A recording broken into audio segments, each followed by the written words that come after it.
ഇന്ന് എനിക്കുണ്ടായ ഇന്നും എനിക്ക് ഉത്തരം കിട്ടാത്ത ഒരു പ്രേതാനുഭവത്തെ കുറിച്ച് പറഞ്ഞാലോ? ഈ സംഭവത്തെ പ്രേതാനുഭവം എന്ന് പറയണോ, സൂപ്പർ നാച്ചുറൽ എക്സ്പീരിയൻസ് എന്ന് പറയണോ, അതോ വെറും തോന്നൽ എന്ന് പറഞ്ഞ് തള്ളിക്കളയണോ എന്ന് എനിക്കറിയില്ല. എന്നാലും ഇന്നും ഓർക്കുമ്പോൾ എന്തായിരിക്കും അത് എന്ന് ഓർത്ത് ആശയക്കുഴപ്പത്തിലാക്കിയിരുന്ന ഒരു സംഭവം കുറെ വർഷങ്ങൾക്ക് മുൻപാണ്.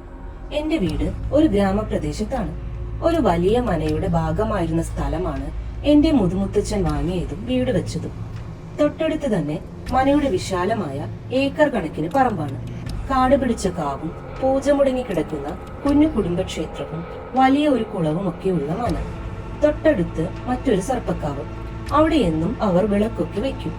ആ സർപ്പക്കാവിനും മനയുടെയും ഇടയിലുള്ള ചെറിയ മൺവഴിയിലൂടെ വേണം എന്റെ വീട്ടിലേക്ക് എത്താൻ. എന്റെ വീടിരിക്കുന്ന സ്ഥലത്ത് നിന്നും ഒരുപാട് മാറിയാണ് മറ്റു വീടുകൾ ഉള്ളത്. എല്ലാവർക്കും വീടും വീടിന് ചുറ്റും കുറെ ഒഴിഞ്ഞ പറമ്പുകളുമുള്ള ഒരു സ്ഥലമായിരുന്നു അത്. മതിലുകളൊന്നുമില്ലാതെ അങ്ങനെ പരന്നു കിടക്കുന്ന തനി നാട്ടിൻപുറം. ഒരു വീട്ടിൽ നിന്ന് വിളിച്ചാലൊന്നും അടുത്ത വീട്ടിൽ കേൾക്കില്ല. എന്തിന്, ഞങ്ങളുടെ ആ വഴിയിലൊന്നും സ്ട്രീറ്റ് ലൈറ്റ് പോലും അന്നില്ല. രാത്രിയായാൽ കൂരാക്കൂരിലിട്ട് മാത്രം. മാന്നാർ മത്തായി സ്പീക്കിംഗ് സിനിമയിൽ വാഴ കണ്ട് പേടിച്ചിരുന്നതൊക്കെ റിയൽ ലൈഫിൽ അനുഭവിച്ചിട്ടുള്ള കാലം. ഇടവഴിയിലൊക്കെ വള്ളിപ്പടർപ്പുകൾ പടർന്നിറങ്ങി പാമ്പാണോ വള്ളിയാണോ എന്നറിയാതെ പേടിച്ച് രാത്രി മാത്രമല്ല പകൽ പോലും നടക്കാൻ പേടിക്കുന്ന നാട്ടുവഴികൾ. അന്നൊക്കെ ഞാൻ നല്ല ധൈര്യമുള്ള കുട്ടിയാണ്. ആ പരിസരത്ത് ഞങ്ങളുടെ വീട്ടിലും തൊട്ടപ്പുറത്തെ മീനാക്ഷി അമ്മയുടെ വീട്ടിലുമേ TV ഉള്ളൂ. എന്റെ വീട്ടിൽ TV കണ്ടിരിക്കുന്ന എന്നേക്കാൾ മുതിർന്ന കുട്ടികൾക്ക് സ്വന്തം വീട്ടിലേക്ക് രാത്രിയിൽ പോകാൻ ഭയമായിരുന്നു. അന്നൊക്കെ അവരെക്കാൾ ചെറുതായിരുന്ന ഞാനാണ് പേടിക്കാതെ അവരെയൊക്കെ അവരുടെ വീട്ടിൽ കൊണ്ടുപോയി വിട്ടിരുന്നത്. അങ്ങനെ ഒരു രാത്രി TV കണ്ട് നേരം പോയതറിയാതെ ഇരുന്ന അപ്പുറത്തെ വീട്ടിലെ 2 ചേച്ചിമാരെ ഞാൻ പതിവ് പോലെ അവരുടെ വീട്ടിൽ കൊണ്ടുപോയി ആക്കി. അവരെ കൊണ്ടുപോയി തിരികെ വരുന്ന സമയം ടോർച്ചൊന്നും കയ്യിലില്ല. വലിയ ധൈര്യമായതിനാൽ ടോർച്ചൊക്കെ എടുക്കുന്നത് ഒരു കുറച്ചിലായിരുന്നു. ഒരു ഊഹം വെച്ച് പകൽ നടന്ന് പരിചയിച്ച വഴികളിലൂടെ അങ്ങ് നടക്കും. പാമ്പ് കടിയൊന്നും ഏൽക്കാതെ രക്ഷപ്പെട്ടതൊക്കെ എന്തോ ഭാഗ്യം മാത്രം. അങ്ങനെ അവരെ കൊണ്ടുപോയി തിരികെ വരുന്ന വഴിയിലാണ് സർപ്പക്കാവ്. ചുറ്റും കൂരിരുട്ട് മാത്രം. പെട്ടെന്നാണ് ആ കാവിൽ ഒരു ബൾബിട്ട പോലെയുള്ള പ്രകാശം കണ്ടത്. ആദ്യം കരുതി ആരോ ടോർച്ച് അടിച്ചതാണെന്ന്. എന്നാൽ പിന്നെ ആ പ്രകാശം പതുക്കെ പതുക്കെ മുകളിലോട്ട് ഉയരാൻ തുടങ്ങി. ഒരു പാമ്പിന്റെ തലയിൽ ഒരു ഹെഡ്ലൈറ്റ് കണക്ട് ചെയ്തു ആ പാമ്പ് ഒരു മരത്തിലൂടെ മുകളിലേക്ക് ഇഴഞ്ഞാൽ എങ്ങനെയിരിക്കും, അതുപോലെയായിരുന്നു ആ പ്രകാശം മുകളിലേക്ക് ഉയർന്നു പോയത്. എന്താണെന്ന് അറിയണം എന്നുണ്ട്. എന്നാൽ കയ്യിൽ ടോർച്ചൊന്നും ഇല്ല. കാവിനുള്ളിലേക്ക് കയറാനുള്ള ധൈര്യവുമില്ല. ഞാനങ്ങനെ ഒരുപാട് നേരം നോക്കി നിന്നു. ആ വെട്ടം ഉയർന്നുയർന്ന് മരത്തിനു മുകളിലേക്ക് കയറിപ്പോയി. അങ്ങനെ അത് അപ്രത്യക്ഷമായി. ഞാൻ തിരികെ വീട്ടിലെത്തി. ഞാൻ കണ്ട കാര്യം അമ്മയോടും അമ്മൂമ്മയോടും ഒക്കെ പറഞ്ഞു. അവർക്കും അതെന്തായിരിക്കുമെന്ന് ഒരു ഉത്തരം പറയാനായില്ല. പിറ്റേന്ന് ഈ കഥയൊക്കെ അറിഞ്ഞ മീനാക്ഷിയമ്മ പറഞ്ഞത് അത് നാഗരാജാവായിരിക്കുമെന്നും മാണിക്യം തലയിലേറ്റി പോകുന്നതായിരിക്കുമെന്നാണ്. അത് കേട്ട അപ്പുറത്തെ വീട്ടിലെ മറ്റൊരാൾ പറഞ്ഞത് ആ സമയത്ത് കുറച്ച് പച്ചച്ചാണകം എടുത്ത് ആ മാണിക്യത്തിലോട്ട് എറിഞ്ഞാൽ ആ മാണിക്യം അശുദ്ധമാവുമെന്നും അപ്പോൾ ആ പാമ്പ് ആ മാണിക്യം ഉപേക്ഷിച്ച് തല തല്ലി ചാവുമെന്നും ആ മാണിക്യം നമുക്ക് എടുക്കാമെന്നുമാണ്. അങ്ങനെയാണത്രേ പണ്ടുള്ളവർ ഈ മാണിക്യം കൈക്കലാക്കിയിരുന്നത്. എന്നാൽ അതോടെ സർപ്പദോഷം വന്ന് ആ കുടുംബമേ മുടിയുമെന്നാണ് മീനാക്ഷിയമ്മ പറഞ്ഞത്. ഇങ്ങനെ വല്ലതും കണ്ടാൽ അവിടെ തന്നെ നോക്കി നിൽക്കാതെ വേഗം അവിടെ നിന്ന് പോരണമെന്നും താക്കീത് ചെയ്തു. എന്നാൽ പിന്നീട് ഇത്രയും വർഷം കഴിഞ്ഞിട്ടും അതുപോലൊരു സംഭവം പിന്നീട് ഞാൻ കണ്ടിട്ടില്ല. ഞാൻ എന്നും ആ വഴി വരുമ്പോൾ നോക്കും എന്തെങ്കിലും കണ്ടാലോ എന്ന്. എന്നാൽ ആ ഒരു തവണയല്ലാതെ പിന്നീടൊന്നും അങ്ങനെ ഒരു അനുഭവം ഉണ്ടായിട്ടില്ല. പക്ഷെ പിന്നീട് എനിക്കുണ്ടായ മറ്റൊരു അനുഭവമാണ് എന്നെ അതിലും കുഴക്കിയത്. ഞാൻ 10ാം ക്ലാസ്സിൽ പഠിക്കുന്ന സമയം. ഒത്തിരി പഠിക്കാനുണ്ടെന്ന് പ്രത്യേകം പറയണ്ടല്ലോ. അങ്ങനെ ഞാൻ രാത്രി 12 മണിയൊക്കെ വരെ പഠനവും എഴുത്തും വരയും ഒക്കെ ആയിരിക്കുന്ന സമയം. എന്റെ വീടിരിക്കുന്ന സ്ഥലത്തെക്കുറിച്ച് നേരത്തെ പറഞ്ഞല്ലോ.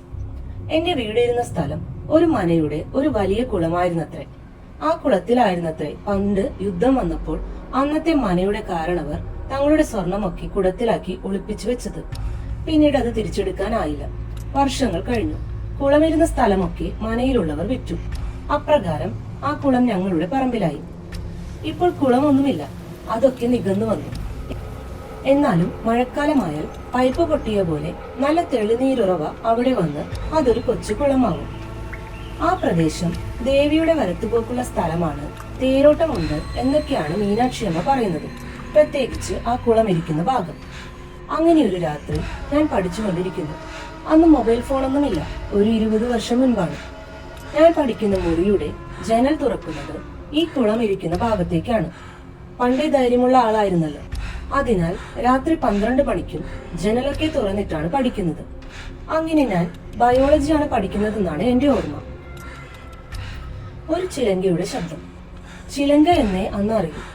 ഇപ്പോഴാണ് അത് ചിലങ്കയല്ല, ഒരു ചിലമ്പിന്റെ ശബ്ദമല്ലേ എന്ന് തോന്നുന്നത്. ആ ശബ്ദം നേരിയതായി കേൾക്കുന്നു.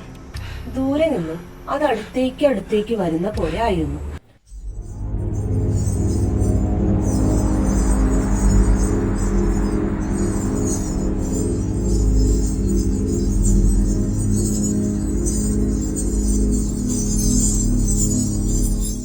ഒരാൾ നടന്നു വരുന്നത് പോലെ. ആദ്യം കരുതിയത് ചീവീടിന്റെ ശബ്ദമാവാമെന്ന്. കുട്ടിക്കാലം മുതൽ ചീവീടിന്റെ ശബ്ദം കേൾക്കുന്ന എനിക്കറിയാം അത് ചീവീടിന്റെ ശബ്ദമല്ല എന്ന്. ആ ശബ്ദം ദൂരെ നിന്നും അടുത്തടുത്തായി കേൾക്കാൻ തുടങ്ങി. ആരോ അടുത്തേക്ക് നടന്നു വരുന്നത് പോലെ. അതെന്റെ അടുത്തെത്തി. ധൈര്യമുള്ള ആളായിരുന്നത് കൊണ്ട് തന്നെ പേടിച്ചോടാനൊന്നും തോന്നിയില്ല. അതെന്തായിരിക്കും എന്നറിയാനായിരുന്നു ആകാംക്ഷ. തുറന്നിട്ട ജനാലയിലൂടെ പുറത്തോട്ട് നോക്കി. അവിടെയെല്ലാം നോക്കിയിട്ടും ഒന്നും കണ്ടില്ല. ചുറ്റും കൂരാകൂരിട്ട് മാത്രം. അപ്പോഴും ആ ചിലമ്പിന്റെ ശബ്ദം മാത്രം കേൾക്കാം. അതടുത്തടുത്ത് വന്ന് ദൂരോട്ട് പോകുന്നത് പോലെ നേർക്കാൻ തുടങ്ങി. ആരോ വന്നു പോയ പോലെ. പിന്നീട് പഠിക്കാൻ തോന്നിയില്ല. ആ ശബ്ദം കേൾക്കുന്നുണ്ടോ എന്ന് ശ്രദ്ധിച്ചു. ഇല്ല, കേൾക്കുന്നില്ല. രാവിലെ എഴുന്നേറ്റ് എല്ലാവരോടും ഇക്കാര്യം പറഞ്ഞു. തോന്നിയതാവാം എന്നാണ് വീട്ടിലെല്ലാവരും പറഞ്ഞത്. എന്നാൽ എന്റെ മനസ്സിൽ മുഴുവൻ മീനാക്ഷിയമ്മ പറഞ്ഞ വരത്തുപോക്കും തേരോട്ടവുമായിരുന്നു. ദേവി രാത്രി സഞ്ചരിക്കുന്നതാണത്രേ. ചിലപ്പോൾ ഒരു തീഗോളമായിട്ടാവും നമുക്ക് കാണുക. ഞാൻ തീഗോളമൊന്നും കണ്ടില്ല. എന്നാലും ആ ശബ്ദം അത് ചെവിയിൽ നിന്നും ഇത്രയും വർഷം കഴിഞ്ഞിട്ടും പോയില്ല. പിന്നീട് അങ്ങോട്ട് രാത്രി പഠിക്കാനിരിക്കുമ്പോൾ എല്ലാ ശബ്ദവും ശ്രദ്ധിക്കും. ചിലപ്പോഴൊക്കെ ചില ശബ്ദങ്ങൾ അന്ന് കേട്ടതുപോലെ തോന്നും. പക്ഷെ ഇത്ര ക്ലിയർ ആയി ഒരാൾ ദൂരെ നിന്നും നടന്ന് അടുത്ത് വന്ന് ദൂരേക്ക് നടന്നു പോകുന്നത് പോലെ ഒരിക്കലും പിന്നീട് കേട്ടിട്ടില്ല. ഇന്നും അതെന്തായിരിക്കുമെന്ന് അറിയില്ല. വരത്തുപോക്കാണോ തേരോട്ടമാണോ അതോ എനിക്ക് തോന്നിയതാണോ? അങ്ങനെ ഒരു ഉത്തരം കിട്ടാത്ത ചോദ്യം കൂടി. ഈ കഥയൊക്കെ നിങ്ങളുമായി പങ്കുവയ്ക്കാൻ ആലോചിച്ചാണ് ഞാൻ ഇന്നലെ രാത്രി കിടക്കാൻ പോയത്.